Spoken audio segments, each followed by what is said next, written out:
South Africa is going through a health transition. We speak to an Australian health expert to find out why. Australian Public Health Nutritionist Dr. Elizabeth Dunford says South Africa's obesity levels have grown through the years. At present, levels for women as high as 30%, much higher than the global average of 14%. The average salt intake of South Africans is somewhere up around the 9 grams of salt per day mark, which is almost double the World Health Organization recommended intake levels. And we know that salt in the South African diet comes mainly from processed and packaged foods, so it's really important to monitor what the food companies are actually putting in their products.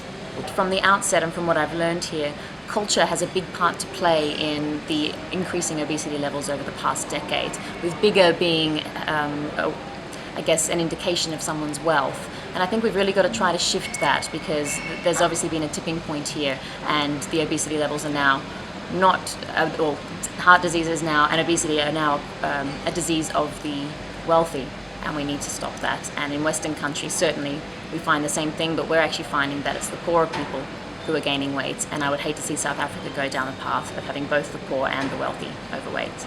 Dunford says good nutrition is important for you to avoid risk of hypertension, diabetes, cholesterol, and death from a cardiovascular disease.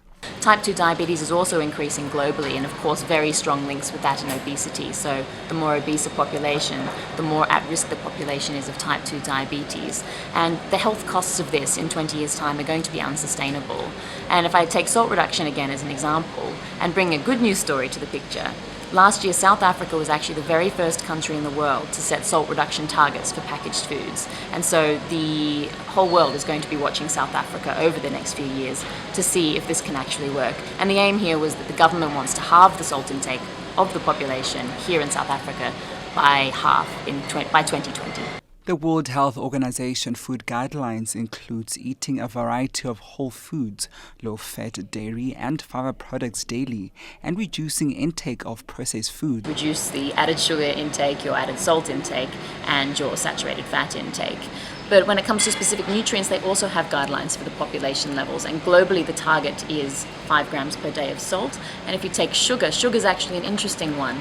There's a new movie out at the moment called Fed Up, which is a documentary, and it talks a lot about added sugar and the pressure that even the World Health Organization is under from the pressure of manufacturers. And the sugar industry is an extremely powerful body around the world, and really will not be happy with any guideline that recommends reducing sugar intake too much.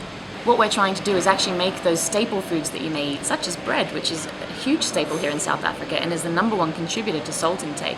If companies reduce the salt in bread, it would cost the average South African absolutely nothing and would help them improve their health slightly. And we'd like to see the same for all nutrients, such as saturated fat and sugar, because to reduce these nutrients does not cost the industry anything.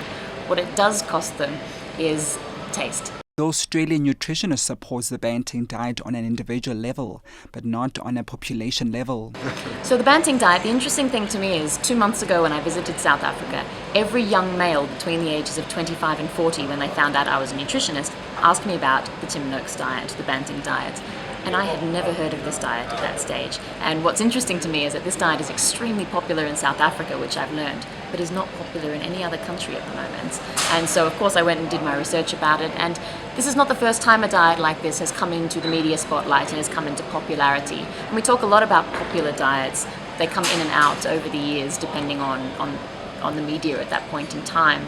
And the Tim Noakes diet is obviously based on a high fat intake and a lowered carbohydrate intake, which for an individual may certainly help in terms of weight reduction. But at a population level, this kind of diet just cannot be advocated. More to your point before about prices, the Banting diet would be almost impossible for the average South African to be able to afford. And also, if you don't follow the diet correctly, then it will have detrimental effects. For example, I can guarantee you that the young South African men that I know that are on the diet are not really on the diet. They are following the high meat intake component of the diet, but they're still having their brandy and cokes and their braai with their bread on the weekend. So I think it's really important that the message is, if you follow the diet correctly, it can really be beneficial on an individual level. But on a population level, it's just not sustainable. South Africa has passed America in terms of our obesity level. Something more needs to be done. Lebo Changela, SABC News, Johannesburg.